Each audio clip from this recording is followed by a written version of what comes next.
Salut tout le monde, aujourd'hui petite vidéo pour vous montrer comment monter tailleur 65 parce qu'en fait j'ai vu qu'il y a pas mal de gens qui sont un peu perdus là-dessus.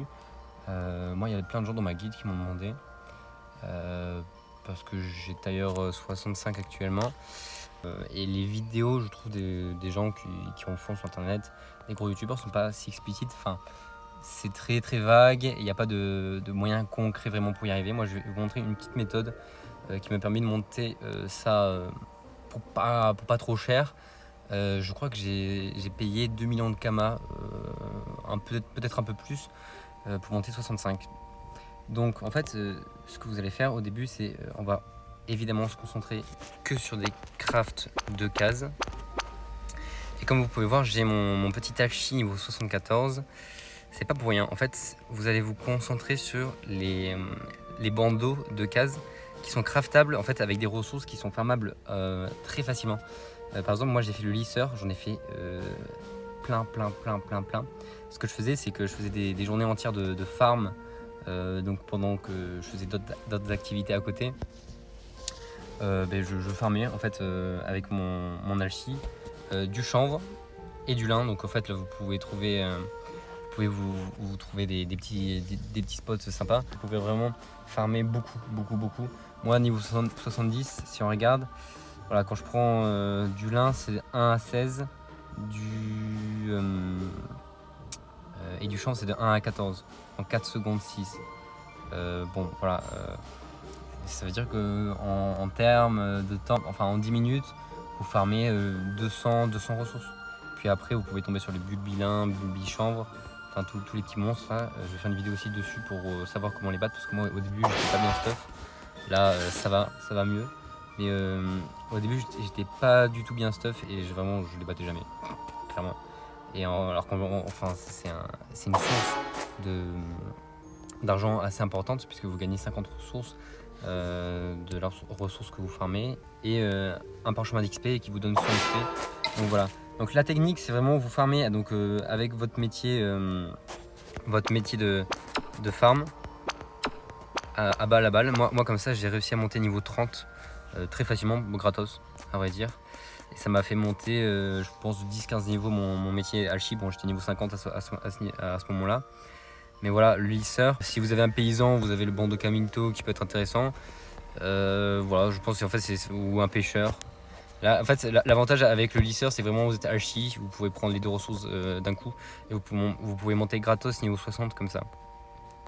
Bon après, il faut avoir du courage. Moi, j'avoue, j'ai arrêté niveau 30. Après, j'ai fait que des que des Caminto parce que le blé coûtait moins cher. C'était plus simple. Et après voilà, niveau 60-65, c'est vraiment là que vous allez attaquer les crafts 3 cases.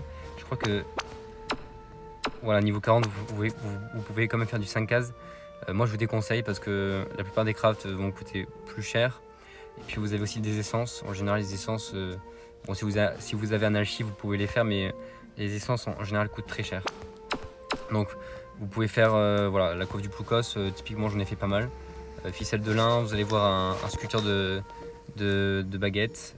Vous achetez du lin direct, hop, 10 de lin, 1000 Kama, bon voilà, c'est plus cher, mais vous pouvez en faire pas mal, ça donne des runes sympas. Après voilà, franchement, je vais vous donner une technique de calcul. En fait, vous allez calculer pour 1 Kama que je dépense, combien je vais gagner d'XP. Donc après voilà, faut chiffrer là, faut se dire là je sais que 3 ficelles de lin c'est 3000. Pareil, mon blé, bon ça c'est farmable, donc aussi ça peut être gratos, mais là j'en ai 100 pour 6000. Donc je divise par 20, non pardon, par 5, grosso modo c'est 1200. Donc 1200 plus 3000, on est à 4200 la coiffe. Et là 4000 divisé par 5, on est à 800, on est à 4800 pour une coiffe.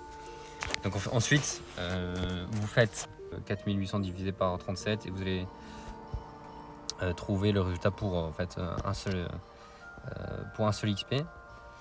Donc le résultat va s'afficher parce que moi je fais pas les calculs de tête. Donc voilà, après vous faites ça pour tout, hein.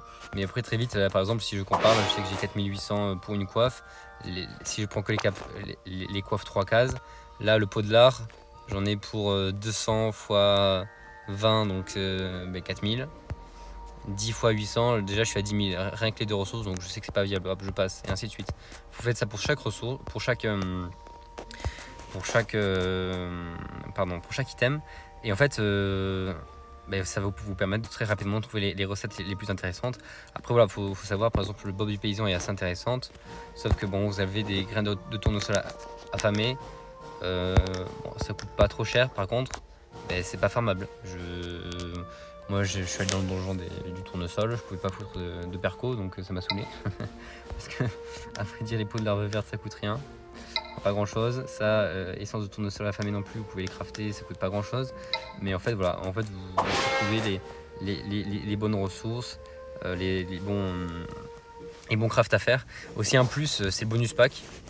Franchement, achetez le bonus pack.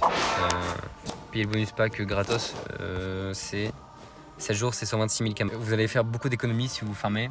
Et puis même si vous n'êtes pas trop adepte de ça, dites-vous, je vais faire une session de farm. Une grosse session de farm. Donc vous préparez plein de ressources. Et pareil, vous achetez un bonus pack et pendant une semaine, vous fermez votre métier. Vous avez aussi l'almanax. Il y a certains almanax qui sont intéressants. Vous allez pouvoir économiser certaines ressources. Et pour terminer aussi, je voulais parler, faites aussi gaffe aux runes que vous gagnez. Par exemple, moi, le premier craft que je vous ai montré, le lisseur, les ressources, c'est des raies neutres, des raies fixes. Ça vaut rien. L'essence, c'est genre 400, c'est dérisoire. Ça vaut absolument rien. Mais par contre, si vous faites des crafts un peu plus chers, sur certains crafts, vous allez pouvoir récupérer peut-être des repères, des runes peau. Et là, peut-être que un craft, je sais pas, supposons ce craft coûte, il coûte 7000 kamas. Sauf que vous avez des runes qui valent pas cher.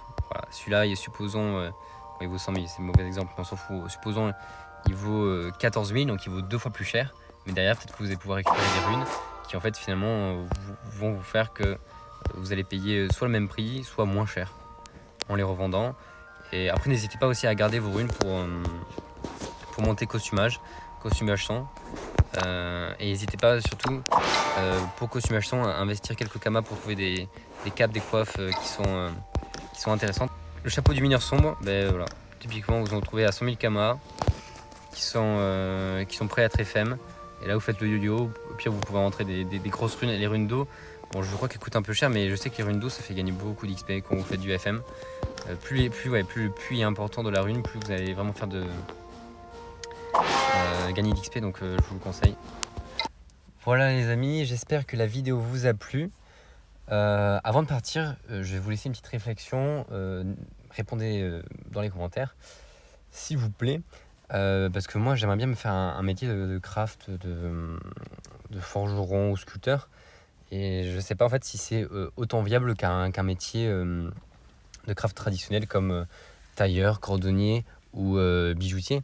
Parce que quand vous faites votre stuff, vous avez un bijoutier, vous pouvez craft vos 2 anneaux, votre amulette et les FM. Donc ça fait 3 items dans votre stuff.